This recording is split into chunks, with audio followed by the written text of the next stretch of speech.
Okay, here we go. Hey guys, welcome to another Monday morning chat with Rozella, Steffani over in Spokane, Washington. Hi ladies, how are you? Hello. Hello. We're good. How are you? I'm very well, thank you so much. Good. Good. We were chatting about seller contributions prior to our call and thought we would continue that on our call. So let's do that, shall we? Okay, Michelle. Okay. So seller contributions, you want to start with the questions you had, or shall I define them, or where shall we go? Define them. That way people know what we're talking about. That way they're understanding when we're explaining what our part is, or unless you have a whole nother idea. Go for it. Go for it. Okay. A seller contribution from the lender's perspective, and that's what counts, of course, is the seller giving a credit to the buyer towards their closing costs. There are certain parameters around that. It depends on the type of loan you're doing, how much they can credit. It depends on the down payment amount that you have, how much they can credit, and things of that nature. But generally speaking, the seller credit can range between 3% and 6% of the sales price. So it's pretty significant.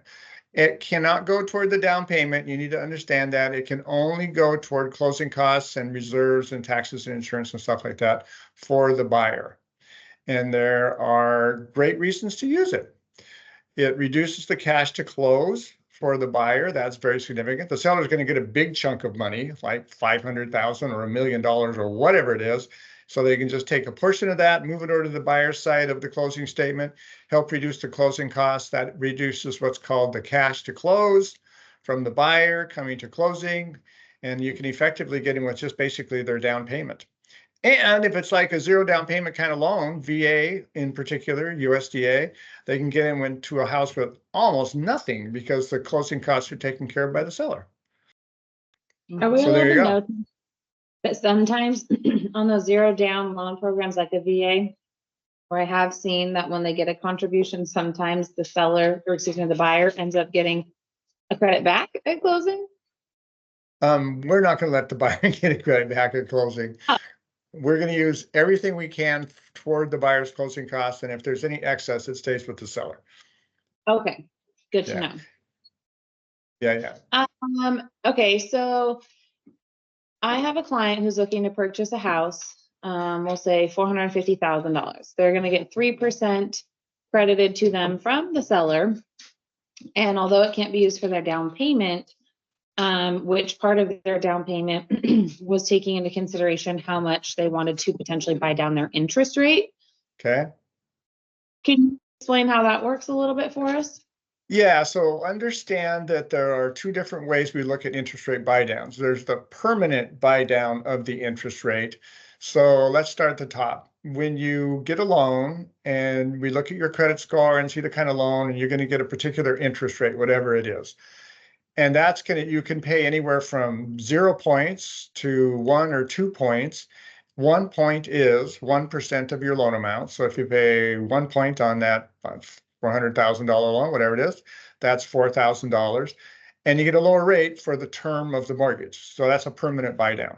If you pay 2 points, you're going to get even a lower rate, and so on. And some people will take and get as much as 2% toward the closing costs. And just a little tidbit, guys, if you were negotiating, and Steffani and Rozella are really good at this, instead of, as from the buyer's perspective, instead of getting a reduction in the purchase price, if you get the same amount toward a seller contribution toward your closing costs and use that to buy down the rate, you'll almost always end up with a lower payment and pay lower interest compared to getting the same amount in a reduction in the purchase price. So the rate buy down works really well, in other words, when you compare it. And we'll show you that. We always do that. We strategize with our buyers and say, well, if you do this, you get this. And if you do that, you get that. And it usually comes out very clear once they see the numbers that go, oh, I want that one. So that's the permanent rate buy down. You can also do what's called the temporary rate buy down, in which the seller pays for that. Most of them, not all, but let's just say most of them are paid by the seller, and they're required that the seller pay for that temporary buy down. And you buy the rate down for a particular period of time, like 1 year or 2 years or even 3 years. It's called a 3-2-1 buy down when you do it that. So the rate is 3% lower than the permanent rate on the 3-2-1 buy down. And then the second year goes up to 2% lower. And the third year goes up to 1% lower. And finally, on the fourth year, it goes up to the permanent rate for the loan for the rest of the mortgage. Does that make sense? Yes. Total sense. Very cool. With that one, is the end rate, once you get to that 1 year mark or the 0 mark, I guess, if you will, 4-year mark, depends on which one they do. But what rate at that point is then going to be their set rate? Is it based off of when they took the loan application, or is it going to be based off of the current rate? No, it's based off when they close the loan. You're absolutely right. They have to qualify for that rate. Whereas, see, the permanent rate buy down, one of the advantages to the buyer is that you get a lower rate for the term of the loan, so you qualify at the lower interest rate. And sometimes we do it just for that reason, because they can qualify for more loan. And when you get the temporary rate buy down, we're going to look at the highest rate, which is the one on the third or fourth year, whatever it is, and the permanent rate, and qualify them at the higher interest rate, and they get that rate, which is set when they close the loan in the beginning. Okay, good to know. And what's the maximum amount that you can buy down a rate? No. That's a very insightful question, because when you buy down the rate a lot, you bump into what's called a high cost loan, and that has regulatory issues with it. And so lenders typically don't do high cost loans because of the regulatory problems. So there's a test. And usually it's somewhere between 2 and 3 something points, maybe a little higher, depending on things. It's hard for me to predict that because I don't know quite what the results are of the test. It's an automated test we run when we do the loan, and the system says, yep, you're good, or no, you're not. And if you're not, it says you could potentially have a high cost loan, and we're going to say, well, we're not going to do that. So we back off on the rate buy down and give them a higher rate with lower fees, and that solves that problem typically.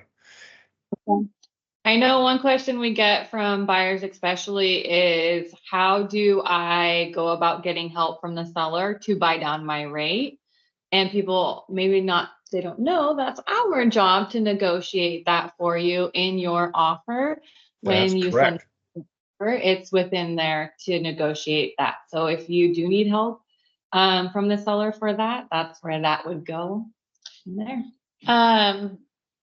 How do people determine whether or not, if it's a benefit financially to buy down the rate when they're getting that seller contribution, to know, like, for the long run? Yeah, it depends a lot on personal goals, doesn't it, and their finances and all of that. So different people will choose different options depending on where they're at. I'm going to, as a matter of fact, I'll show you one. This is a real life example of a client that we closed a loan on some time back. So this is a real life example, as I mentioned, of a loan for, and we were looking at different buy downs. So what we do is we have a little Excel spreadsheet is what it comes up with that shows us the cost of the buy down. So if you look at this bottom one here, it's a 1-year buy down, and it buys the rate down. The rate, their permanent rate for this particular loan was going to be 5.625%. And they bought it down first year would have been 4.625%. The cost of that was $2,609.39. I mean, we get right down to the penny. The seller was going to pay for that, but that's not what this particular buyer wanted. They didn't even want the 2-1 buy down. They wanted the 3-2-1 buy down, and it all had to do with what they thought their income was going to do over the next 3 years. They were very comfortable with this payment because, see, in this particular case, the permanent rate again was going to be 5.625. So in year 1, if you can see that, the start rate was 2.625%. That made their principal and interest payment $2,034. Whoop, sorry about that. That's the wrong one. $1,419 a month is what their principal and interest payment was. Very, very low, right? The next year it's going to go up to 3.625. Their principal interest was going to jump to 1612. In year 3, go to 4.65. It's going to jump to 1817. And then year 4, it was going to go to 5.65, and it's not shown here, but the payment would jump one more time. So for the first 3 years, they had really, really low payments, and that's exactly what they wanted. And just for point of clarity here, this is what put this deal together. These people were not going to buy this house without getting this low payment structure. And because we were able to get the low payment structure for them, they bought the house, and it worked out really, really well. So to qualify for the 3-2-1 style that you just mentioned, are those typically harder to qualify for? And is that why not as many people are using them? Or what is your thought there? No, this particular loan scheme was really a great rate. This was a little while ago, 5.2. So they had to qualify at that rate, the permanent rate. That would have been the permanent rate even without the 3-2-1 buy down. So they qualified okay for the rate. They just didn't like the payment themselves. When they looked at that 30-year payment at the beginning, they were just not comfortable with that. We have a family, they had kids and all that of this many, and we just need to keep the payment down. I know my income's going to go up over the next couple of years, so I can live with it increasing. And so that's what drove this particular one, just their personal desire. Makes sense. Are those ones a little more costly to close then? Well, they are costly. This cost $15,000, but not to the buyer, right? The seller paid that because it's required that the seller pay that. And they did. They gave a contribution of over 15,000. I think it was $20,000 or so. So we used 15,000 of it to buy the rate down. And we used the other $5,000 of it to buy some of the closing costs down. And that lowered the cash to close for the buyer somewhat. Okay. The 3-2-1 buy down is something that you're still offering. Yep, 3-2-1 buy down is still being offered in this market. So is the 2-1 buy down. The rates are different than the rate we looked at there. Rates are higher right now, but yeah, you can certainly do them. Okay. I feel like sorry, right now might be a good time for someone to potentially take advantage of that because of the payment shock that can come with today's current interest rates and giving them, a 3-year scale of, getting used to that payment. And then in the event that, say, interest rates drop significantly, say in that 2-year mark, can they refinance out of that buy down into a new one, or is there a penalty for doing any of that? Good questions. Again, there is no penalty on any owner-occupied loan anymore, so they can refinance at any time. And that was exactly their plan. I'll be calling them. We do what's called an annual mortgage review with our clients. I'll be calling them yearly. And actually, this client says, I want you to call me like every 6 months because we talk, because he wants to really keep tabs of rates. And then when rates go down, and the anticipation is over the next year, probably, that inflation will tame a little bit and the Fed's going to start lowering rates and interest rates will come down. And then at that time, probably year 2 or 3, he's planning on doing a refinance. Okay. So did I hear you say there's no penalty on any owner-occupied loans anymore? Correct. No, if it's an owner-occupied loan, there is no penalty, no prepayment penalty on it. That's correct. Got it. That's good. Yeah. Not necessarily true for investment property loans. Fannie Mae does not have any penalties. Freddie Mac, the regular conforming conventional loans don't have prepays. But when you get into the non-QM world, which a lot of investors play in for different reasons, there are prepayment penalties potentially in that world. Only for non-owner though. Even for owner occupied in the non-QM, there are no prepayment penalties. Okay, good to know. Yeah. Well, do you have questions for us about that for our end of it? Yeah, I do. So the negotiation strategy, which as you correctly said is on you up front, is really, really important here. So typically what happens is we chat with our real estate agent buddies like Steffani and Rozella, and we go, this client wants this, and can you negotiate that in? So how difficult have you found that to be to negotiate into the purchase at the beginning? Not very difficult at all, honestly. I think because it's so common right now. Yeah. 2 years ago, it would have been a lot harder just because of the market change. But because of our market right now, it's not hard at all. Sellers are becoming very helpful, and they know that to get their home sold, they are having to assist buyers. One very common strategy is where your purchase price is at, you just become a little more, you add it into the purchase price just to help the seller out there. That's just one strategy that buyers are utilizing. Do you have any other strategies? I mean, just asking for it and going for it and getting it through. I'm the type of agent that always picks up my phone and calls the other agent before I ever even write an offer. Correct. Structure the offer, and I ask them what's important to their sellers. And then I always ask the leading question of, if we come in at your seller's asking price, would they consider paying any seller contributions? And I just ask up front because if I know that, you know, that they've already just done a price reduction and they're already kind of squirmish about that, then more than likely they're probably gonna balk at it. So if I have to increase by, say, $5,000 over their asking price, but then I'm turning around and asking for 3%, really my client's getting about 2.5%. It's all about the communication with the agent and then of course, how you structure it. And communicating with you, the Mhm. lender, and making sure that that's gonna be enough to get them into their loan comfortably. Yep. But it's all All about, really again, important. Agreed. Communication is very important, though, like she said, talking with the other agent just to see if the seller is even willing, because oftentimes, like, they have a dollar amount that they need as well. Yep. And so it's gotta make sense to them. Makes good But I sense. I agree.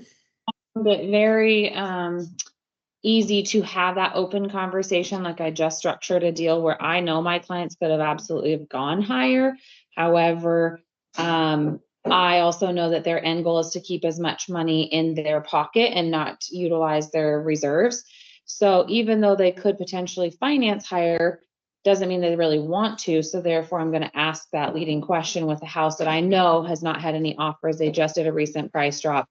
Where can we bring them in on this? And would it be offensive to your sellers if we ask for those contributions? Because every seller has a different motivation. So it goes back to that as well. Yep, well, but every buyer and every seller has their own motivations, so you just gotta make it fit. Yes. Yeah. For sure. Very good. All right. Any closing thoughts, questions, good answers? No, but I think like we the covered reminder them of all. the 3-2-1 buy down, especially in today's market with that payment shock that comes into play. I I agree. think it's helpful to have other options that are there and utilize. Yeah. We typically will talk to our clients right up front about what's important from what is important to them. And oftentimes the payment is the biggest thing. And so then we'll have the conversation, well, there's a permanent buy down possibility, and then there's a temporary buy down possibility. And they'll gravitate toward one or the other. And then depending what really works for them, we'll let Rozella, Steffani know that, and they can just incorporate it into the offer, and it comes out very good for people when it comes out. We agree. All right. All right, ladies. Fun chat again. Appreciate your time today. Anything else? Thank you. No, I think that's it. Thank you. All right. Thank you. Talk to you later. Bye. Bye-bye.